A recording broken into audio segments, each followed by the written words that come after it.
नमस्कार मित्रांनो, मी आकाश पवार. स्वागत आहे आपलं द स्काय मराठीवर. मित्रांनो, आत्ता महाराष्ट्रामध्ये एक नाटक प्रचंड धुमाकूळ घालतंय. आत्ता त्याचे काहीतरी 15-16 शो झालेत. हे नाटक असं आहे, की महेश मांजरेकर लिखित दिग्दर्शित ॲनिमल नावाचं नाटक आत्ता आपल्या सर्वांच्या भेटीला आलंय. हे नाटकाबद्दल मी माझं वैयक्तिक मत व्यक्त करतोय. खरं तर या नाटकाचा निर्माता सिद्धार्थ जाधव आहे. प्रमुख भूमिकेत या नाटकाच्या सिद्धार्थ जाधव आहे आणि अनेक कलाकार या नाटकामध्ये आहेत.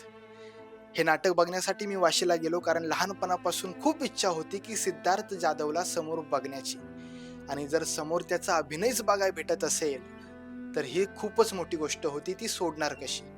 मी आणि माझा मित्र वाशीला गेलो. हे नाटक आम्ही विष्णुदास भावे या नाट्यगृहामध्ये पाहिलं. समोर सिद्धार्थ जाधवला अभिनय करताना पाहून खरंच खूप भारी वाटत होतं.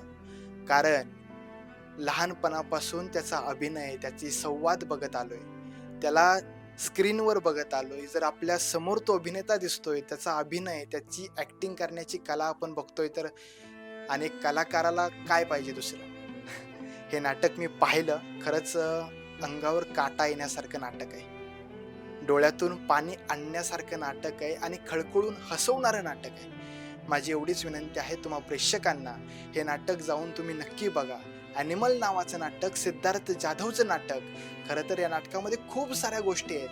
हे नाटक पूर्ण 2.5-3 तास, म्हणजे जो काही नाटकाचा टायमिंग असतो, एकटा सिद्धार्थ जाधवने हे अख्खं नाटक खांद्यावर घेतलंय.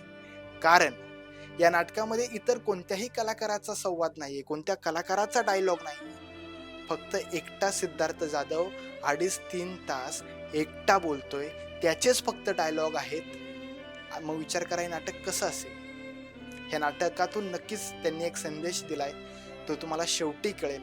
नाटक सुरू होतं आणि संपतं कधी हे सुद्धा कळत नाही, कारण नाटक कधी संपूच नाही असं मला पर्सनली वाटलं. माझी खूप इच्छा होती की हे नाटक पुन्हा बघण्याची, आणि माझी खूप इच्छा आहे, मी पुन्हा जाऊन हे नाटक बघणार आहे. आणि तुम्हा प्रेक्षक मायबापांना एवढीच विनंती आहे की हे नाटक नक्की तुम्ही जाऊन बघा, कारण नक्कीच तुम्हाला खूप सारं हसायला भेटेल आणि त्या नाटकातून खूप साऱ्या गोष्टी शिकायलाही भेटतील.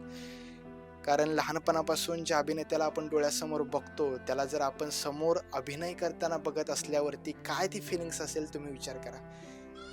खरं तर मला हे नाटक कधी संपू नये असं वाटत होतं, पण अखेर ते नाटक संपलं. मला असं वाटत होतं की ते नाटक पुन्हा चालू व्हावं, पुन्हा मी बघावं. माझं एवढंच मत आहे की, आणि सिद्धार्थ जाधव बद्दल नक्की शब्द नाहीत, कारण लहानपणापासून मी त्याला बघतोय. लहानपणापासून अशी इच्छा होती की त्याला भेटायची.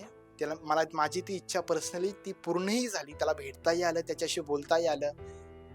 खरंच आपल्यातला वाटणारा असा कलाकार म्हणजे सिद्धार्थ जाधव आहे. त्याच्याबद्दल बोलू तेवढं कमी आहे. हे नाटक तुम्ही नक्की जाऊन बघा. आत्ता काहीतरी 15-16 शो त्याचे झाले आहेत नाट्यगृहांमध्ये. हे नाटक तुम्ही नक्की जाऊन बघा. नक्कीच तुम्हाला आवडेल. धन्यवाद.